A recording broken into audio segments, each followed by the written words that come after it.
All right, what's up, guys? Chatterbaits is a bait that we all throw a chatterbait. It's probably one of the most popular baits for anyone, pond fishermen, uh, any type of bank fisherman, kayak fisherman, tournament fisherman. Everyone has a chatterbait tied on, right? And it's not that simple. There's more to it than just chucking and winding it, right?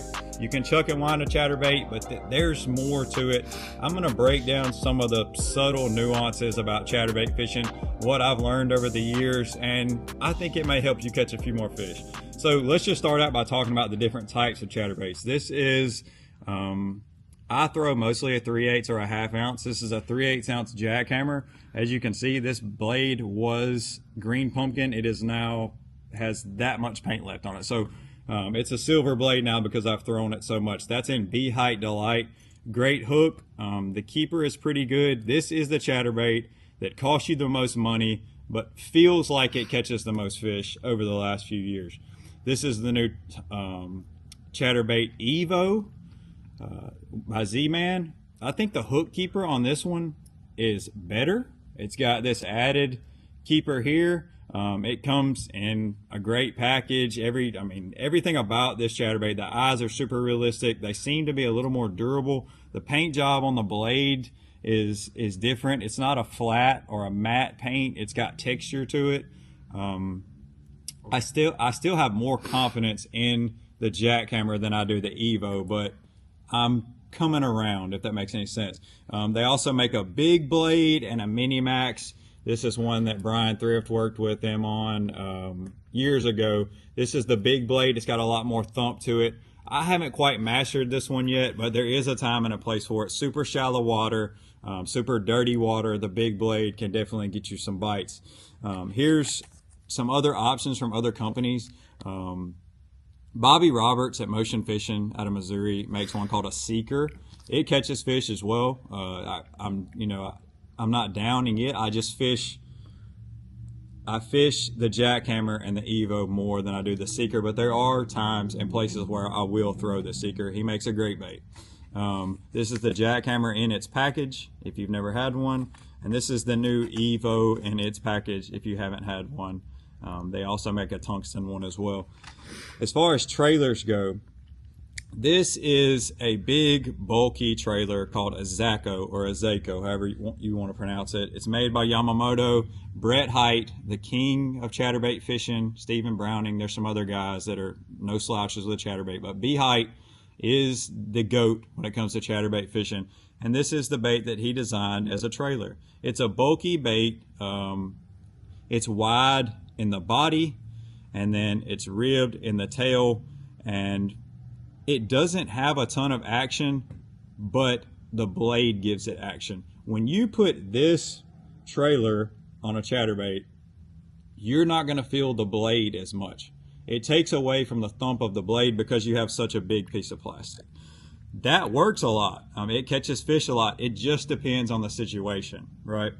Some other trailers that I like to go to that are in that bulky. This is a new one. Have not tried it yet. Just came out. This is Alton Jones Jr.'s new. It's called the Vibe. This is the new G-Crack Vibe. Alton Jones Jr., who I trust a lot. If he makes something, I'm probably going to throw it. It's called the Bellows Vibe. It's somewhat similar body style to a Zaco, so it's probably going to work pretty well. Strike King Blade Minnow is a trailer that I like to throw a lot. A Bass Mooch Shovel Tail is one that's flat on the sides. It's got a ton of scent, and it catches fish. The Shovel Tail catches fish for sure. I use it a good bit. And then something really old school and simple, right? Like a Zoom Split Tail. And then one that you just can't leave the house without is a Juggle Minnow. I don't leave anywhere to go anywhere without this bait because it catches fish as a trailer. It catches fish by itself, and it's super inexpensive. So I always have those with me. This trailer, the Zaco, is very, like I said, bulky. It's going to take away a lot of the vibration from your bait, right? Now, What I like to do, if the fish seem to be biting something with more action, is I'll take something like a split tail trailer, or I'll take something like a split tail trailer or a 6-inch juggle minnow, and I'll just thread it on there, right? It's a super thin profile bait that is going to let the chatterbait hunt. And what I mean by hunt is you don't really know what it's going to do next. When you're reeling this bait with that small trailer, it's not impeding with the action at all. So the bait is able to hunt left and right. It'll bounce off cover. It's able to do a lot more than just swim in a straight line with the same exact action. You don't know what it's going to do. I mean, it may catch water one way and dart, and a lot of times the fish want that a lot more than they want a bait that's just a steady retrieve. Now, so when they want that, something thin profile and a lot of hunting action, letting the bait hunt, something like a freeloader or a 6-inch juggle minnow, or just a little split tail trailer. This is going to be the minimal drag on your bait that's going to allow it to hunt.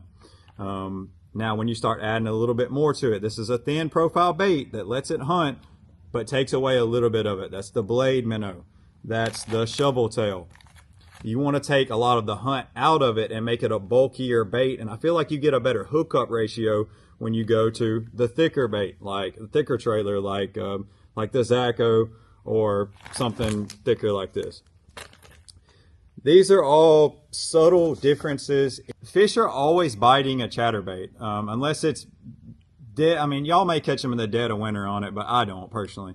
Springtime is coming up, guys. It's time to throw a chatterbait. So we need to get our game ready. Your favorite colors, depending on water clarity, is up to you. I keep a few colors. I keep black and blue, which is my go-to color. So black and blue, or white and chartreuse are my two favorite colors, and then I keep some form of like a white and chartreuse with green pumpkin, and I keep just a straight up green pumpkin. Those are really the only three colors that I keep, or that I use. I keep a few more, but those are really the only three that I use.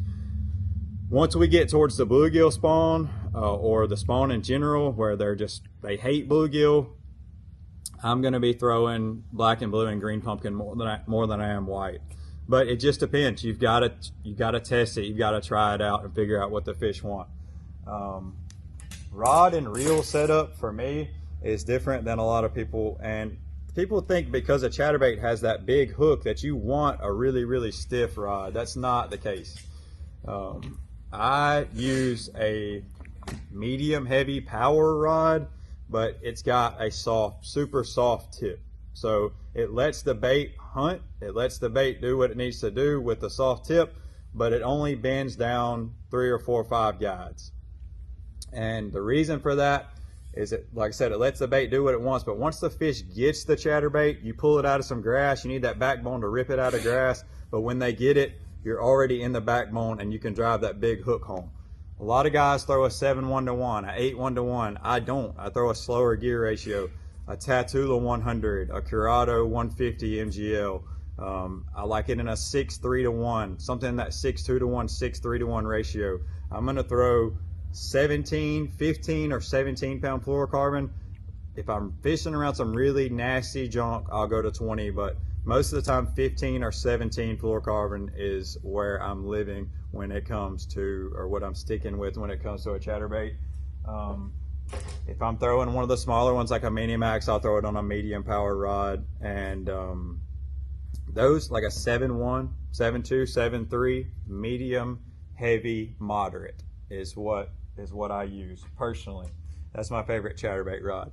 Now, you can fit all of this stuff. It sounds like a lot, it seems like a lot, but you can fit all of this stuff into one bag. I can fish any situation I need to involving a chatterbait out of one bag.